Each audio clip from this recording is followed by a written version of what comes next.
काय चाललंय अध्यक्ष महोदय? किती भ्रष्टाचार करायचा, किती पैसे खायचे? बरं हे जाते तरी कुठे, चालवते तरी कोण, ह्याला होकार किंवा नाकार देतं तरी कोण, ह्याच्या चौकशी का नाही होत? अध्यक्ष महोदय तुम्ही लिहून घ्या, आज मी चॅलेंज लावतो इथे. नमस्कार. विरोधी बाकांवर बसल्यापासून आमदार आदित्य ठाकरे यांनी विधानसभेत पहिल्यांदाच तब्बल 1 तास आक्रमकपणे आणि मुद्देसूद अभ्यासू भाषण केलंय. आदित्य ठाकरे हे नियम 293 अन्वये प्रस्तावावर विधानसभेच्या सभागृहात बोलताना सत्ताधाऱ्यांना अनेक विषयांवरून घेरलंय. त्यांनी शिक्षण, बेरोजगारी, पर्यावरण, भ्रष्टाचार असे अनेक महत्त्वाचे मुद्दे घेऊन तसेच मुंबईतील महत्त्वाच्या मुद्द्यावर सरकारला खडेबोल सुनावलं. त्याचबरोबर भाषणाचा शेवट करताना त्यांनी एकनाथ शिंदेच्या शिवसेनेला देखील चांगलाच टोला लगावला. मात्र त्यांनी आज आक्रमक होऊन विधानसभेत केलेल्या अभ्यासपूर्ण भाषणाची सर्वत्र चर्चा होताना दिसत आहे. मी आज हॉस्पिटल्सवर बोललो, शाळांवर बोललो, नगरसेवक नाही त्याच्यावर बोललो. पण नगरसेवक नसताना अध्यक्ष महोदय, मुंबईमध्ये 2022-23 साली जो रस्त्याचा मेगा स्कॅम झालाय ह्याच्यावर देखील बोलणं गरजेचं आहे अध्यक्ष महोदय. अध्यक्ष महोदय, 2023 साली जानेवारीमध्ये म्हणजे ऑगस्टमध्ये 22च्या 2 टेंडर आले होते, ती रद्द झाली. 2023च्या जानेवारीमध्ये 15 जानेवारीला मी सगळ्यांना अवगत करत होतो, मी ओरडून सांगत होतो की 5 कॉन्ट्रॅक्टर्स, 5 लाडके कॉन्ट्रॅक्टर्स, त्यांची नावं मी घेत नाही कारण माझं युद्ध हे कॉन्ट्रॅक्टर्स सोबत नाही आहे, माझं युद्ध हे सिस्टीम सोबत आहे. मी इथे कोणाची नावं पण घेणार नाही कारण मला कोणाला टार्गेट करायचं नाही. पण अध्यक्ष महोदय, 5 कॉन्ट्रॅक्टर्सना कधी नव्हे तसं मुंबईमध्ये 5 एरियाज बनवून दिले 5 पॅकेट्स. आणि हे 5 पॅकेट करत असताना जवळपास आपण पाहतोय हे टेंडर जे होतं ते 6080 कोटीचं होतं. अध्यक्ष महोदय, आपण असाल अनेक इथे आमदार आहेत मुंबईतून आलेले ज्यांनी मुंबईत नगरसेवक म्हणून काम केलेलं आहे. कधीही याच्या आधी आपण सत्तेत होतात, सत्तेत नव्हतात, सगळ्या बाजूनी मुंबई महानगरपालिका स्टँडिंग कमिटी आपण पाहतात, सगळेच पक्ष तिथे असतात. कधीही अध्यक्ष महोदय आपण मुंबईमध्ये मायनर रोड्स असतील किंवा छोटे रस्ते असतात त्याचं कॉन्क्रिटीकरण केलं नव्हतं कारण आपल्या रस्त्याखाली युटिलिटीज असतात, तिथे डक्टिंगसाठी जागा नसते. मध्यंतरी मागणी केली आम्ही आयुक्तांकडे, दोन्ही पक्षाच्या लोकांनी केली, ती त्यांनी आत्ता मान्य केले सध्या स्थितीला. तरी देखील पुढचं काय हे अजून चित्र तसंच भुरकट आहे. पण अध्यक्ष महोदय, एकतर मायनर रोडचं कॉन्क्रिटीकरण घेतलं. दुसरं म्हणजे आपल्या इतिहासामध्ये, मुंबई महानगरपालिकेच्या इतिहासामध्ये ॲडव्हान्स मोबिलायझेशन फंड 10% कधीही दिला नव्हता. हा ॲडव्हान्स मोबिलायझेशन फंड जेव्हा तुम्हाला ग्रीनफील्ड रस्ते असतात, हायवेज बनवायचे असतात तेव्हा दिला जातो. मुंबईसारख्या शहरामध्ये कधी दिला नव्हता. हा ॲडव्हान्स मोबिलायझेशन फंड 10% दिला. त्यानंतर आपण पाहतो हे जे कार्टेल होतं, हे 5 कॉन्ट्रॅक्टर्सचं कार्टेल कसं केलं त्यांनी अध्यक्ष महोदय? कॉन्ट्रॅक्टर ए 4.5% अबवला त्यांना मिळाले. बाकीच्यांनी काय भरलं होतं? 10.80 आणि दुसऱ्यांनी 13.40. कॉन्ट्रॅक्टर बी, मी मुद्दामून नावं घेत नाही कारण माझं युद्ध हे कॉन्ट्रॅक्टर सोबत नाही. कॉन्ट्रॅक्टर बीनी पहिलं पाकिट जे होतं ते 8.10ला भरलं होतं, दुसरं पाकिट 6.75ला भरलं होतं. कॉन्ट्रॅक्टर सी ह्यांनी पहिलं पाकिट जे हरायला त्याला सांगितलं होतं, जे 9.22ला भरलं होतं, त्याच कॉन्ट्रॅक्टरनी पाकिट 5 हे 7.49%ला भरलं होतं. कॉन्ट्रॅक्टर डी दुसरं पाकिट जे त्याला जिंकायचं होतं त्यांनी 6.30ला भरलं होतं, तिसऱ्या पॅकेटमध्ये 9.99ला भरलं होतं, 5व्या पॅकेटमध्ये 11.77ला भरलं होतं. आणि कॉन्ट्रॅक्टर ई पाकिट 2 हे 11.30ला भरलं होतं, पाकिट 3 हे 7.20ला भरलं होतं, पाकिट 4 हे 13.71ला भरलं होतं आणि पाकिट 5 हे 14.40ला भरलं होतं. मुळात जर हे आपण पाहिलं तर हे प्रत्येक कॉन्ट्रॅक्टरला त्यांनी सांगितलं होतं की तुम्ही 1 पाकिट कमी ह्याच्यात भरायचं, बाकीची 3 पाकिटं जास्ती भरायची, म्हणजे तुम्ही त्याच्यात हराल पण तुम्हाला 1 पाकिट मिळालं. ठीक आहे, हे सगळं झालं. जेव्हा मी ऑब्जेक्शन घेतलं होतं, मला आयुक्त तेव्हा उत्तर कशावर द्यायचे तर ट्विटरवर द्यायचे उत्तर. विश्वजितजी जरा थांबा, सिरियस विषय.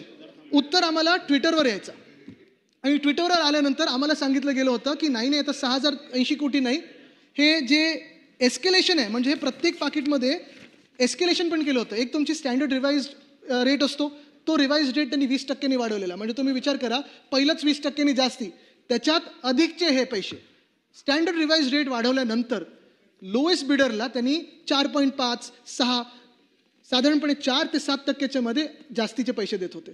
आम्ही ऑब्जेक्शन घेतल्यानंतर सांगितलं महापालिकेने की नाही हे चुकीचं आहे, आता स्टँडर्ड रिवाइज रेटलाच आम्ही देऊ, हे बिडिंग प्रोसेसमध्ये आम्ही जाणार नाही, ह्या 5 कॉन्ट्रॅक्टर्सना 5 देऊ, ॲडव्हान्स जास्तीचे पैसे देणार नाही, एस्केलेशन देणार नाही. मग अध्यक्ष महोदय, जर एस्केलेशन देणार नसाल, स्टँडर्ड रिवाइज रेटलाच देणार असाल, मग तुम्ही कसं सांगता हे बिडिंग झालं?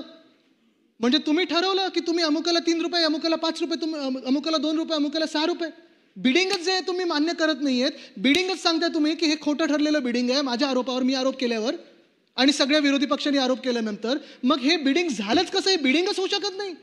हे सेट टेंडर आहे, हे सेट कार्टेल आहे. 5 लोकांना त्यांनी ठरवलं की तुम्ही इथे कमी भरायचं, इथे जास्ती भरायचं, आणि नंतर सांगितलं की नाही, आता तुम्हाला एवढेच पैसे मिळतील. 1000 कोटीची तफावत होऊ कशी शकते? 5000 कोटीला नंतर ते टेंडर गेलंय. अध्यक्ष महोदय, 6080 कोटीचं टेंडर जेव्हा 5000 कोटीला जातं आणि महापालिका सांगते की नाही, आता जसे आलेले रेट्स ते देणार नाही, जे आम्ही ठरवतो ते रेट्स देणार, म्हणजे कॉम्पिटिशनच कुठे झाली? मुळात ही टेंडर प्रक्रिया चुकीची झाली आहे. हीच फ्रॉड झालेली आहे अध्यक्ष महोदय. पण हे प्रश्न विचारायला अनेक नगरसेवक जे स्टँडिंग कमिटीमध्ये असायचे, जे इम्प्रूव्हमेंट कमिटीमध्ये असायचे, दोन्ही बाजूचे जे नगरसेवक असायचे अध्यक्ष महोदय, ते नसताना आज आयुक्तांना प्रश्न विचारते तरी कोण? आज ह्या AMCला प्रश्न विचारते तरी कोण? आज आपल्या मुंबईचे साधारणपणे जेव्हा 5000 कोटी असेच उडवले जातात, ॲडव्हान्स मोबिलायझेशनमध्ये असेल, ह्या जास्तीच्या पैशामध्ये असेल, आज प्रश्न विचारते तरी कोण? मग दक्षिण मुंबईचे जे कॉन्ट्रॅक्टर होते, जो आमचं दक्षिण मुंबईचं पॅकेट घेतलं होतं, जिथे माझा मतदारसंघ आहे, अध्यक्ष महोदयांचा मतदारसंघ आहे, त्या मतदारसंघातल्या कॉन्ट्रॅक्टरने सांगितलं मला काम जमणार नाही. आणि साहजिक आहे, कारण हे सगळे मोठे कॉन्ट्रॅक्टर्स आहेत, त्यांना छोटी छोटी कामं रस्त्याची जमत नाहीत, मायनर रोडची जमत नाहीत. त्यांनी सांगितलं आम्हाला जमत नाही, आम्ही काम गिवअप करतो. अध्यक्ष महोदय, रस्त्याची कामं अशीच खोळंबून पडलेली आहेत. प्रत्येक आता 3 पाऊस ओलांडून गेले, आम्हाला पावसाच्या आधी सांगतात नाही आम्ही सेफ स्टेजवर आणले, पण कॉन्ट्रॅक्टर आहे तरी कोण? दुसरे कॉन्ट्रॅक्टर एक आहेत ज्यांचा पूल मला वाटतं रायगडमध्ये पडला होता, त्या कॉन्ट्रॅक्टरला इथे पेनल्टी लावलेली आहे.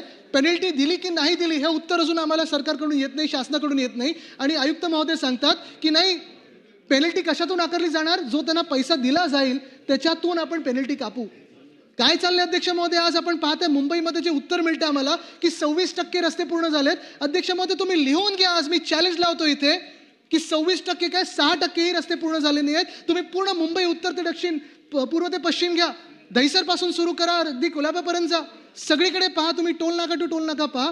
एकही रस्ता आपल्या कुठच्याही मतदारसंघामध्ये मुंबई महानगरपालिकेने ह्या टेंडरमधला पूर्ण केला नाही आणि पुढच्या टेंडरवर गेले 6000 कोटीच्या.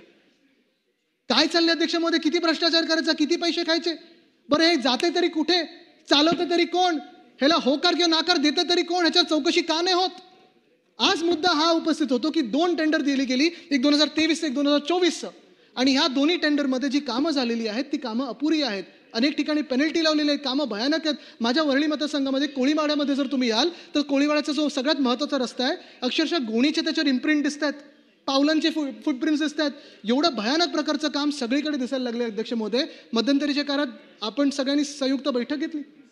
एक आमदार तर मला खासगीत असं बोलले, ते सत्ताधारी पक्षातले, की त्यांनी हा दम दिला आयुक्तांना की निवडणुकीच्या आधी आमच्याकडून तुम्ही भूमिपूजन करून घेतली, आता काम तरी चालू करा. झाले 6-8 महिने झाले निवडणुकीला. मला नाव नाही घ्यायचं त्या आमदारांचं, आहेत ते इथे. पण मुख्य गोष्ट हीच आहे की दुर्दैव हे आहे आपल्या राज्याचं की आज नगरसेवक नाही. ठीक आहे, अडचणीत नाही आणायचं मला, त्यांचं खास प्रेम आहे माझ्यावर, दुसरीकडे असले तरी ठीक आहे. पण कारण मी वचनपूर्ती केलं त्यांना विचारा. पण एक आहे अध्यक्ष महोदय, हे रस्ते जे आहेत, हे फुटपाथ जे आहेत, फुटपाथ वॉकेबिलिटी मुंबईमध्ये चालू कुठे शकतं? आज पुण्यात चालून दाखवा, मुंबईत चालून दाखवा, कुठच्याही शहरांमध्ये चालण्यासारखा फुटपाथ राहिला तरी का? रस्ता तुम्ही क्रॉस करू शकता का? अध्यक्ष महोदय, ही सगळी जबाबदारी ही आपली आहे. विधिमंडळामध्ये आपण आज ठरवायला पाहिजे की झालं ते बस झालं, कुठे ना कुठेतरी या भ्रष्टाचाराला आळा घातलाच पाहिजे. हे जे 2 रोड स्कॅम्स आहेत ह्याची चौकशी करून जे कोण याच्यात दोषी असतील त्यांना जेलमध्ये फरफटत नेणं गरजेचं आहे. तर आम्ही समजू की या सरकार करप्शनवर सिरियस आहे.